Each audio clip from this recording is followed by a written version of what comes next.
அருமை சொந்தங்களே, ஒரு போட்டோவை நான் காட்டுறேன். எல்லாருமே போட்டோ காட்டுறாங்க, நானும் போட்டோவோட நீங்க வந்திருக்கிறேன். சுந்தர் அம்மோட காட்ட வேண்டும். இந்த போட்டோ இருக்கிறவங்க யாருங்கம்மா? அருமை சொந்தங்களே, நீங்க பாருங்க. இந்த போட்டோ இருக்கக்கூடியவங்க யாரு? 3 பேர் இருக்கிறாங்க. ஒருத்தர் பிடிஆர் இருக்கிறார் தெரியுது, இன்னொருத்தர் உதயநிதி ஸ்டாலின் தெரியுது, இன்னொருத்தர் யாருங்க? அந்த 3வது நபர் யார்? மதுரை மேயருடைய கணவராக இருக்கக்கூடிய பொன் வசந்த். இத்தனை காலமாக பிடிஆர் என்ன சொல்றாரு? எனக்கும் மாநகராட்சிக்கும் சம்பந்தமே இல்லை, எனக்கும் மாநகராட்சிக்கு சம்பந்தம் இல்லை, மாநகராட்சி மோசமாக இருந்தால் நான் எப்படி எம்எல்ஏவாக பொறுப்பேற்க முடியும் என்று சொன்னார். அருமை சொந்தங்களே, இவருடைய கைத்தடி, இவருடைய அடியாளாக இருப்பவர் தான் இந்த பொன் வசந்த், மதுரை மேயருடைய கணவராக இருந்தவர். மதுரை மேயர் என்ன பண்ணாங்க?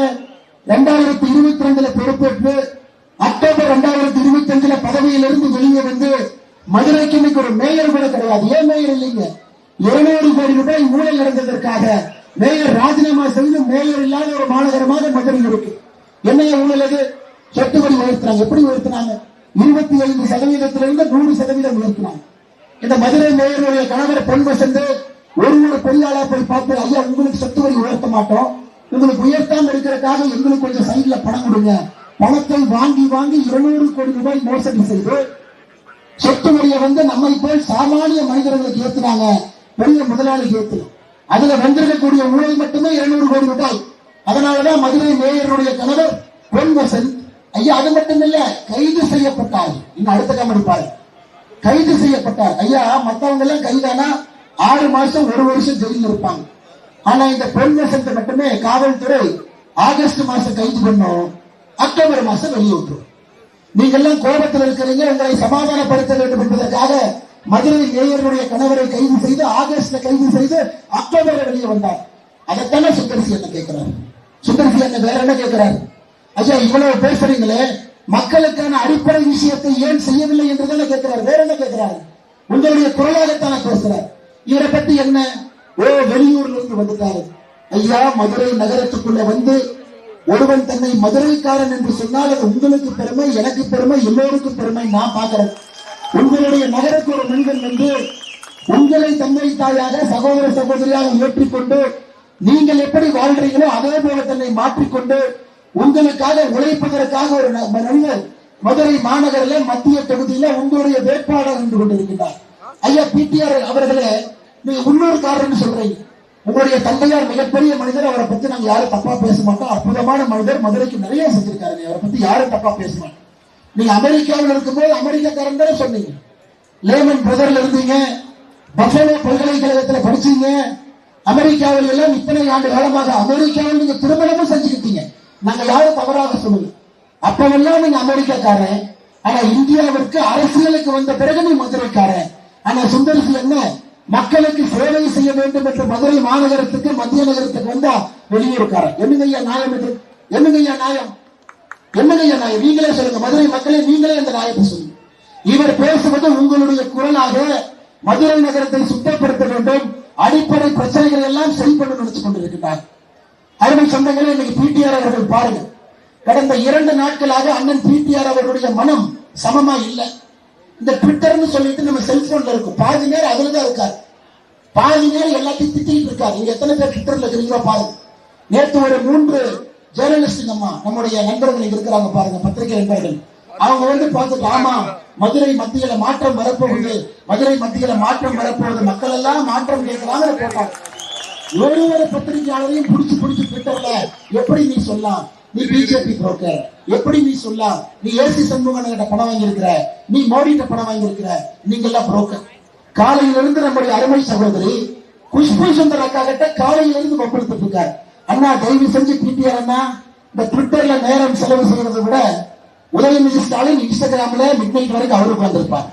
இவர் எப்ப பார்த்தாலும் ட்விட்டர்ல யாரு என்ன பதில் சொல்லுங்க, வேலை இல்ல, அரசியல்வாதி வேலையா, மக்கள்கிட்ட வீட்டுக்கு போய் ஓட்டு கேளுங்க, என்ன செஞ்சீங்கன்னு சொல்லுங்க.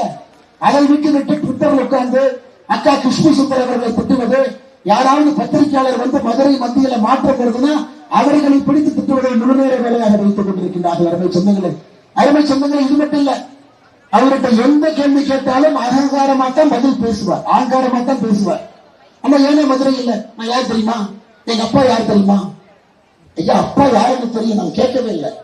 ஏன் மதுரைக்கு செய்யல, எங்க குடும்பம் யார் தெரியுமா, இதையேத்தான் ஐயா ஸ்டாலின் அவர்கள், நான் யார் தெரியுமா, முத்துவேல் கருணாநிதி மகன். ஐயா நீங்க கருணாநிதி பையன் நாங்க யாராவது சொன்னோமா? நாங்க யாரும் சொல்லவே இல்லை. எதற்கு? கேட்ட கேள்விக்கு பதில் சொல்லுங்க. மதுரைக்கு என்ன செஞ்சிருக்கிறீங்க, அதை பதில் சொல்லுங்க. மக்களுக்கு என்ன செஞ்சிருக்கிறீங்க, பதில் சொல்லுங்க. நீங்க 2 முறை 10 ஆண்டு காலம் மதுரை மத்தியினுடைய 10 ஆண்டு காலம் சட்டமன்ற உறுப்பினர் நடந்திருக்கிறீங்க. என்ன செஞ்சீங்கன்னு தான் அவர் கேட்டார். வேற என்ன புதுசா கேட்டார்? நீங்களே சொல்லுங்க. மேயரே உங்களால புது மேயரை போட முடியும், ஒரு குப்பை அல்ல முடியும். இவங்க மெட்ரோ கொண்டு வர போறாங்க. நம்ம கிராமத்துல சொல்லுவாங்க, மொச பிடிக்கிற நாயை மூஞ்சியை பார்த்தா தெரியுமா. இந்த நாட்டு நாய் 4 நாய் கொண்டு வந்து நிறுத்தினாங்கம்மா கிராமத்துல. அந்த நாட்டு நாயோடைய மூஞ்சி பார்ப்பாங்க. ஓ இந்த நாய் சூப்பர் நாய், இது மொசல பிடிக்கிறத கொடுப்பான். வேட்டைக்கு போறோம், மொச பிடிக்கிற நாய் மூஞ்சி பார்த்தா தெரியும். அண்ணன் சுந்தர்சி அவர்களையும் மற்ற வேட்பாளர் நிக்க வச்சு பாருங்க, மூஞ்சி பார்த்தா தெரிஞ்சது யார் நமக்கு வேலை செய்ய போறாங்க, யார் மெட்ரோவை கொண்டு வர போகின்றார்கள், யார் மதுரை மத்திய தொகுதியினுடைய வளர்ச்சிக்காக நிற்க போகின்றார்கள். அருமை சொந்தங்களை, அதனால்தான் நான் சொல்லுகின்றேன், நமக்கு மதுரை மத்திய தொகுதியில மாற்றம் வேண்டும், திராவிட முன்னேற்ற கழகம் வேண்டாம். நமக்கு அண்ணன் ஏசி சண்முகம் அவர்கள் நிறுத்தி இருக்கக்கூடிய அண்ணன் சுந்தர்சி அவர்கள், இரட்டைலை சின்னத்தில் நிற்கக்கூடிய அண்ணன் சுந்தர்சி அவர்கள். அருமை சொந்தங்களை, அது மட்டும் இல்ல, சுந்தர்சி என்ன ஏப்ரல் 7ஆம் தேதி பிரச்சாரத்துக்கு போறார். அப்ப மக்கள் கேட்கிறாங்க, என்ன இன்னும் கொஞ்சம் நல்லா பண்ணிருக்கலானே, கம்மியா தான் பண்ணிருக்கீங்க. சுந்தர்சி சொன்னது அப்படியே நான் சொல்றேன். நம்ம பிடிஆர் என்ன சொன்னது அப்படியே சொல்றேன். சுந்தர்சி என்ன பிரஸ் மீட்லயும் சொன்னார், பிடிஆர் சொன்னது, அவர் சொன்னது அப்படியே படிக்கிறாங்களாமா. மதுரைக்கு எவ்வளவோ செய்ய வேண்டும் என்று ஆசைப்பட்டு, ஆனால் நினைத்த எதையும் என்னால் செய்ய முடியவில்லை. அதற்கு பல காரணங்கள் இருக்கலாம். ஆனால் அரசியல் இருப்பவர்கள் அதிகம் வெளிப்படையாக பேச முடியாது. அப்ப எதுக்கு எம்எல்ஏவா இருக்கிறீங்க, புலம்பெருக்கா இருக்கிறீங்க? ஐயா இவர் நல்ல நிதியமைச்சரா நல்லா தான் இருந்தாரு. நானும் ஒரு சின்ன தப்பு பண்ணிட்டேன். இவர் பேசின ஆடியோ ஒண்ணு லீக் பண்ணி விட்டுட்டேன். அந்த ஆடியோல இவர் பாட்டுக்கு 30 நிமிஷம் பேசிட்டே இருக்காரு. ஐயா நான் பாதி தான் பண்ணேன், 10 நிமிஷம் மட்டும் தான் நான் போட்டேன், 20 நிமிஷம் எனக்கு நான் போடல. அது போட்டா பெரிய அரசியல் பிரச்சனை ஆயிரும். அதுல சொல்றாரு, என்ன அவனுக்கு எல்லாம் முட்டாள் பேரு, திமுக பையனும் மருமகனும் 30,000 கோடி சம்பாதிச்சுட்டான் அப்படின்னு இவர் பாட்டு ஒரு ஃபண்டு கிட்ட பேசின ஆடியோ எடுத்து போட்டேன். உன்னை ஸ்டாலின் ஐயா தம்பி, உனக்கு நிதி அமைச்சர் இல்ல, உன்னை ஐடி அமைச்சர் அங்க அனுப்பிட்டார். அதன் பிறகுதான் இந்த புலம்பலை ஆரம்பித்திருக்கின்றார். மதுரைக்கு எவ்வளவோ செய்ய வேண்டும் என்று ஆசைப்பட்டேன், ஆனால் நினைத்த எதையும் என்னால் செய்ய முடியலனா எதுக்கு அந்த கட்சியில இருக்கிறீங்கன்னு நான் கேட்கிறேன். உங்களால செய்ய முடியல, எதுக்கு திமுக இருக்கிறீங்க? மேயரோட கணவர் உங்க ஆளு ஊழல் பண்ணி மாட்டிக்கிட்டாரு, எதுக்கு கூட வச்சிருக்கிறீங்க? உங்களுடைய பிஏ, உங்களுடைய ஆளு ஐடி, நீங்க இந்த பையன் எல்லாரும் இன்னைக்கு அப்ஸ்காண்டிங்ல இருக்கிறாங்க, எதுக்கு நேர்மைன்னு நீங்க பேசுறீங்க? நீங்களே அமெரிக்கால பஃபலோ யூனிவர்சிட்டியில கோல்ட்மேன் சாக்ஸ், மார்கன் ஸ்டான்லி எங்கெங்கயோ போய் அந்த கம்பெனியெல்லாம் திவால் பண்ணிட்டு நீங்க மதுரையும் திவால் பண்ணிருக்கீங்க. நீங்க சுந்தர்சி அவர்களுக்கு பாடம் எடுத்துக் கொண்டிருக்கிறீர்கள். அருமை சொந்தங்களே, நான் ஏன் கடுமையா பேசுறேன்னாங்க, இது போன்ற நல்லவர்கள் வரும்பொழுது புடிச்சு பத்திரமா வச்சுக்கணும். விட்டுட்டோம்னா அப்புறம் அடுத்த நல்லவர் வரமாட்டாங்க.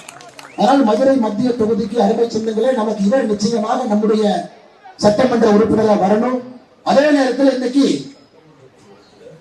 ஐயா அக்கா கனிமொழி அவர்கள், நம்முடைய உதயநிதி ஸ்டாலின் அவர்கள் பொய்யா பேசுறாங்க. அவங்க தூங்கும் போது கனவுல வர்றதை உண்மை நினைச்சு காலையில மைக் எடுத்து வளர்றாங்க. அம்மா நீங்க சொல்லுங்க, யாருக்காவது சிலிண்டர் தட்டுப்பாடு இருக்குதுங்களா? தாய்மார்களை நீங்க சொல்லுங்க. தாய்மார்கள் பொய் சொல்ல மாட்டீங்க, உண்மை மட்டும் தான் சொல்லுங்க. தாய்மார்களை நீங்க சொல்லுங்க. வளரிகுடால போர். அம்மா கேஸ் போய் கோபாலபுரத்துல போய் பரிச்சாமா கொண்டு வர முடியும்? அது சவுதி அரேபியால இருக்குது, கட்டார்ல இருக்குது, அங்கிருந்து கொண்டு வரும். இந்தியால கேஸே இல்லை. பாகிஸ்தான்ல 40% பெட்ரோல் விலை ஏற்றி இருக்கிறாங்க, ஸ்ரீலங்கால 30% ஏற்றி இருக்கிறாங்க. ஒரு பைசா பெட்ரோல் விலையை ஏற்றாம உங்களை எல்லாம் மோடி அரசு பாதுகாத்துக் கொண்டிருக்கிறார். எங்கேயோ ஏதோ ஒரு நாட்டிலேயோ கை காலில் விழுந்து ஒரு எண்ணெய் கப்பலை எப்படியோ கடக்க வச்சு இந்தியாவுக்குள்ள கொண்டு வந்து சிலிண்டர் கொண்டு வந்து நீங்க புக் பண்ணோன்னே 8வது நாள் உங்க வீட்டு வாசல்ல வச்சுட்டாங்க. போய் உங்களால செய்ய முடியல, செய்யறவங்களும் ஏன் இப்படி தடுக்கிறீங்க? எங்கேயாவது சிலிண்டர் தட்டுப்பாடா? வணிக சிலிண்டர் ஒரு 3-4 நாள் இருந்த பிரச்சனையும் சரி பண்ணிட்டோம். இன்னைக்கு நம்ம வணிக கடைக்கு போனா எங்கேயாச்சும் பூரி கிடைக்கல. ஆரம்பத்துல பூரினா 2 நாளைக்கு அன்னைக்கு கொஞ்சம் சிலிண்டர் கம்மியா வந்துட்டு இருக்கு. இன்னைக்கு எல்லாமே சரியாயிடுச்சு.